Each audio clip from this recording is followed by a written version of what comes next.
Alolongi ni ti gàjà o. Lẹ́gúnlé olóngi ni ti gàjà o. Ojú mi ti tólé, ojú mi ti tóko. Ṣẹ́rí nílé àgọ́dọ̀, ojú télé TV show ní kẹ́ máa wò nílé. Ojú télé TV. Àwọn lèèyàn ṣáńkó, àwọn lèèyàn gbogbo mi ó sì ṣàǹkàrí àgbáyé. Ojú télé TV. Má yìí kò tiẹ̀.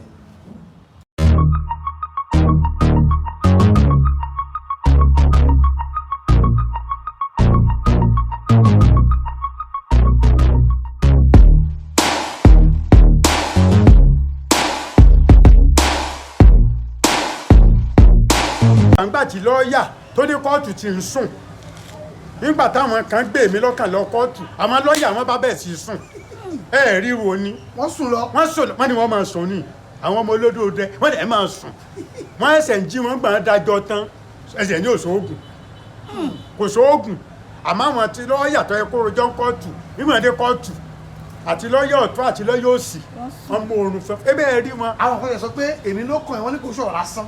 kò ó ṣe á lé mi lọ́kàn wọ́n gbẹ̀bọ wọ́n ṣètùtù èmi ló kàn. ó lé èmi lọ́kàn ó sì kàn. ó sì kàn. àbótiẹ̀ ní ẹsẹ̀ fà kan tàbí nǹkan kan tó sọ̀rọ̀ pa èmi lọ́kàn. gbólóhùn tí a fọkọ́ máa sọ nìyẹn ni èmi lọ́kàn ó ń sòun lásán kì í sòun lásán èmi lọ́kàn ó lè kàn. ó tó aṣọ tó ti lọ sọ ilẹ̀ Yorùbá ibi tó. ó ní èmi lọ́kàn ó dé kàn ní mo fi sọ pé ìwọ sá máa rùn pa kiri àwọn ẹgbẹ́ rẹ̀ ń ṣe àjò ìwọ sá máa rùn pa kiri. bàbá ẹ lóògùn wà bọ́tà wọn bá wa tí wọ́n ń jí gbé láàfin ẹ ṣe wọn máa jí ọba gbé ń gbọ́ ọba ẹ wo orú tí wọn sọ pé ẹ dìde ẹ jókòó nígbà sọ bẹ́ẹ̀ ẹnìkan sọ wípé ẹ̀yin ọba ó ní ẹ̀pọ́n lé o ó ní ẹ gbogbo yín ẹ ṣe wá jókòó báyìí wọ́n ní lọ́ba kan lọ́ba sọ pé ìwọ ṣe ń bó mọ́ mi bí ajá báyìí jọ́kejì níjọ́ ẹsẹ̀kẹsẹ̀ olóṣèlú yẹn ń gbó ni ó gbókú ni.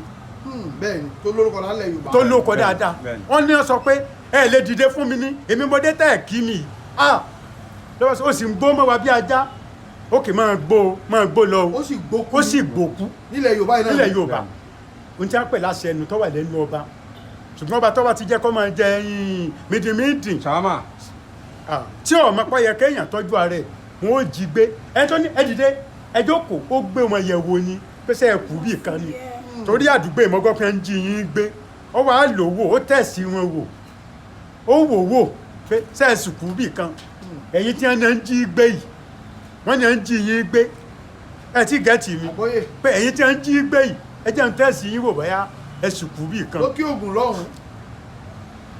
ọmọ òkè Ògùn tí ò bá lóògùn làṣọ ẹgbẹ́ lọ́jẹ́ ọmọ òkè Ògùn tí ò bá ní òògùn làṣọ ẹgbẹ́ ló jẹ́ ẹ wo títí ìgbà mi tẹ́tù máa bá ń pàdé ṣẹ̀ṣà adéwùsì tá ń tọ́lọ̀ bàbá olóyin ẹ ṣe o tẹlifóònù nọ́mbà mi 08054749455.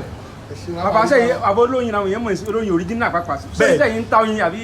oyin original ni mò ń tà bí yes ẹ bá gbogbo ènìyàn tó bá fẹ́ ròyìn ògidì ọ̀dọ̀ ṣẹ̀ṣà adéwùsì ni kí ẹ gbà lọ mo ti lé lọ́dún 24 tí mo ti wà lẹ́nu ẹ̀ 1999 ni mo ti wà lẹ́nu sẹ́yìn oyin nìkan ni mo jókòó tì àtàwọn òwe oríṣiríṣi tí mo ṣe lórí oyin ẹ wo ó bá dìgbà míì ẹ̀rí sẹ́ǹdẹ̀ fìlà lójijì lẹ bá mi ó dìgbà.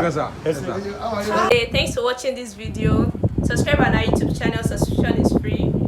You can call us on 0080597807 for your event coverage. Thanks.